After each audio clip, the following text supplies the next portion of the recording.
36计是中国古代兵法智慧的结晶，其成书年代约在明末清初，是综合历代兵法、战略、谋略而形成的智谋宝典。全书分为6套，每套6计，共计36条计策，涵盖从进攻、防守、诈术到用间等各种战争情境，亦反映出中国传统文化中的制胜于利之思想。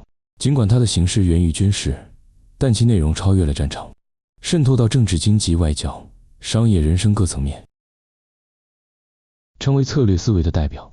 36计走为上计，是世人熟知的一句俗语，也正是此书最后一计的内容。它点出了计谋的最高境界未必是对抗，而是保存实力以待时机。在这部书中，胜并不总是要压倒对，更重要的是生存与延续，显示出古人深刻的生存智慧与机变哲学。36计的核心思想并非阴谋，而是智谋，并强调顺势而为、审时度势、因人制宜、因地取胜。它既是战术指导，更是人生处世的策略学问。第一计瞒天过海，讲的是利用常态来掩盖非常，让对手习惯某种情况，当真正的行动发生时，便无从察觉。唐太宗李世民征高丽之时，曾多次假装军演让敌军麻痹，实际却在其中，然出兵直取其要地，达成奇袭目的。这种利用对方习惯与认知盲区进行策略安排的手法，在现代商业竞争中亦常见，如某些公司长期维持某一策略风格，却在某一刻突然转向，令对手无法反应。第二计围魏救赵，则是以解围之道为进攻策略的经典。孙膑在桂林之战中用此计救，没有直接救援被围的赵国，而是攻击魏国本土，使魏军不得不撤兵回援。这种牵制核心以解边陲的战略思路，不仅体现了兵法中声东击西的妙用，也适用于管理或谈判。例如在企业合作谈判中，若对方强硬不让，可改从其上游供应链或外部舆论切入，逼其让步。借刀杀人是36计中极富争议但应用广泛的一计，其意指不亲自动手，而是利用他人之力或他人之手达到目的。在东汉末年，曹操曾假借袁绍之力攻击公孙瓒，削弱其北方势力，同时坐收渔翁之利。在现代社会中，此计多用于间接竞争与策略性合作，如媒体操作、政治结盟、产业联盟等，达到不费己力、消敌实力的效果。第四计以逸待劳，强调在敌疲我疑之时出击，取得主动权。这不仅是兵家常用手段，更是一种节能高效的战略智慧。楚汉相争时，韩信以此计待机袭敌，以最小代价取得胜利。在现代职场中亦有此类应用，如在竞标或市场推进中，选择在竞争对手疲于奔命、资源透支时投入，往往能取得4两拨千斤的成效。声东击西，则是古代战场与现代谋略中最具代表性的诱敌之计。表面上营造东线进攻态势，实则主攻西方。南宋岳飞多次用此策略转移金兵注意力，以夺回中原要地。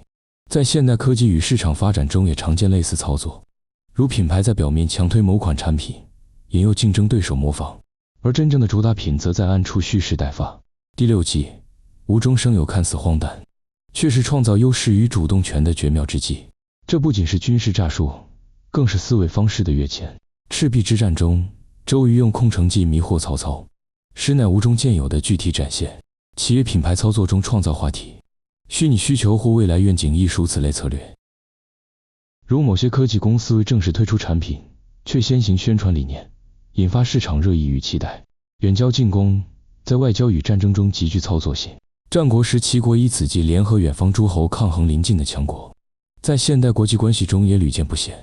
例如，企业在进入新市场时，常选择与本地强敌的竞争对手结盟，获得渠道与支持，以削弱本地势力。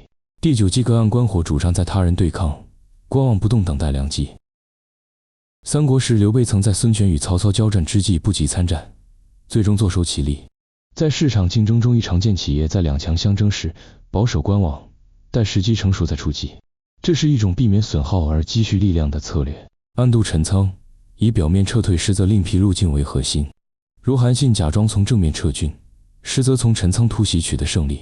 在现代营销战中，以公司表面放弃某项业务，实则另起炉灶，转型升级，以新形式重新进入市场。正是此计现代版本的应用。第15计调虎离山，是引诱对手离开有利位置。这一策略关键在于创造对方必须离开的理由，宋朝将领杨延昭曾以假军动向引敌出山，设伏为计，在谈判或竞争中，常利用时间压力、资源诱惑等方式让对手离开其主场或舒适圈，使其暴露于不利局势。第19计釜底抽薪，是针对对方根本支持力量进行瓦解。孙子兵法有云：上兵伐谋，而此计便是破谋之道。在现代商战中，有企业挖走对手研发团队或收购其供应商，使对方失去基础支持而瓦解，这正是现代意义上的釜底抽薪。第20计浑水摸鱼则主张在局势混乱时迅速出手，以扰中取利。刘邦在楚汉相争之际，曾多次利用敌军混乱趁势进军，此计在股市操作、资讯战与舆论战中尤为常见。例如制造市场恐慌，使竞争对手自乱阵脚，自己则低价收购资产。第27计假势不颠，主张装傻，以麻痹敌人，掩藏锋芒。明代名将戚继光初到边关时装作不安军务，实则暗中整顿军纪，一举平乱。现代商业领袖亦有此策略运用，如表面谦逊低调，实则在后方布局新局，使竞争对手低估其潜力。第30计反客为主，则是最具主动转化能力的计策。秦始皇统一6国之后，李斯曾以此计运作朝政，将本是未来宰相之位转为实权核心。在国际合作与商业联盟中，亦有从客户合作方转化为主导者的实力，显示此计的灵活性与爆发力。树上开花与假道伐国等计已体现出极高的战略艺术，前者是在虚无之中制造事实，后者则是以借道为名实行攻击，均具欺敌与掩饰的效果，操作得当可收，意想不到之功效。36计虽源自战争年代，但它之所以历久不衰，正因为它不仅适用于冲突场域，更可应对人性、变局与权谋。它并不提倡斗争，而是教人如何在变幻中保存自己，转化形势，创造有利。这正是东方智慧与谋略文化的精髓所在。无论用于人生处事、政治权术还是企业经营，它提供的都是思维层面的高度与策略层面的深度。第31计美人计是36计中最富情感色彩的一计，却也最具渗透性与破坏力。它不单是指字面上利用女性作为诱饵，更深层是利用感情、欲望、私情来达到分化、干扰或操控的目的。战国时，范雎策划秦王以宫女陆齐王，使齐国君臣失和，国政松散，成就秦国壮大。另一例为西施入吴，表面为越国进贡之礼，实为破吴之谋，最终导致夫差沈迷美色而亡国。在现代社会，美人计可指各种包装精美但目的隐秘的行动，如以高薪挖角、感情牵制、利益诱惑等方式，潜移默化地影响对方行为。它提醒我们，防人之心不可无。面对过度亲近与甜言蜜语时，需警惕背后是否藏有阴谋。第32计空城计是利用对方心中不确定与恐惧进行心理博弈的典范。诸葛亮于街亭兵力薄弱时，开城门奏秦，以示从容，使司马懿一击退兵。此计并非实力上的强胜，而是心理与胆识的交锋。它显示出知彼知己的精髓，既了解自身的弱势，也洞察敌方的多疑，于舞兵中胜出万军。在现代谈判与公关危机中亦常见次数，如在资金紧张时故作充裕，对外宣示信心，以稳定股市与市场信任，赢得转机与资源。空城计的成功仰赖对风险的极高承受力与对局势的深刻判断，乃高明者方能使用之策。第33计反间计是一种深度操作敌人内部心理与信任的策略，将敌方的间谍或内部关系反过来为己所用。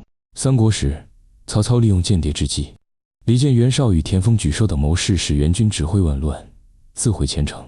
此计在企业与政治中同样适用，如透过情报干扰竞争对手高层关系，泄露虚假资讯，使其自乱阵脚，破坏团队凝聚力。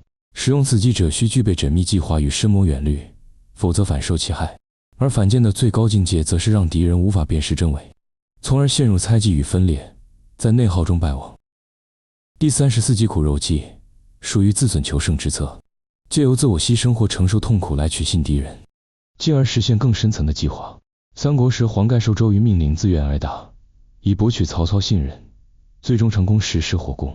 此计的困难在于牺牲的真实性与操作者的决心，若无坚定意志，往往前功尽弃。在现代商业或社会运动中，亦有以自揭彼端，自愿承担损失来赢得舆论支持与转机。如企业在面对品质争议时主动认错赔偿，反而提升品牌公信力。苦肉计能否成功，在于是否能掌控受损程度，同时能否撼动敌人或大众的判断基础。第35计连环计是计中套计，环环相扣的战略安排，以一计牵动多局，使敌方陷入接连不断的陷阱或难题之中。连环计在赤壁之战中展现得淋漓尽致。周瑜先用苦肉计博得曹操信任，再安排黄盖献计火攻，同时利用东风与曹军舰船连接，使火势无法遏制，终于一举破敌。这种多重布局、协同发动的策略，在现代商业战争尤为常见。如公司在新品上市前，先铺设舆论、广告通路与社群氛围，再一举推出，使竞争对手无从反应。连环计的关键在于各计之间的精准衔接与时间掌控，一步错则全盘皆输。第36计走为上计，为全书最后一计，却是36计中最深奥的一环。此计意指，当一切无计可施，形势危急时保全自身，暂避锋芒为上策。它不是懦弱的逃避，而是一种智慧的退让，是留得青山在不怕没柴烧的现实主义。蜀汉灭亡前夕，刘备之子刘禅选择投降以保存百姓性命，也是一种走为上计的体现。在现代企业中，亦常见决策者主动退出亏损领域，缩小战线，专注核心市场，以求长远发展。此计的价值在于辨识时势，知道何时该战，何时该退，是大智若愚的体现。最终目的仍是保全自身，积蓄力量，待机而动，不贸然死战而成无谓牺牲。纵观36计，其并非鼓吹阴谋诡计，而是对复杂情势中谋而后动的智慧总结。它包含阳谋与阴计，融合刚柔并济之道，强调机变与应变的哲学。36不等于36种独立的手段，而是一套能灵活组合、相互交织的策略体系。其运用不仅限于兵事，而是一种面对不确定世界的行动逻辑。知计不等于能用计，能用计不等于会收手，唯有真正掌握其神髓，方能于动中见机，乱中见序，于千变万化之中保全自身，创造优势。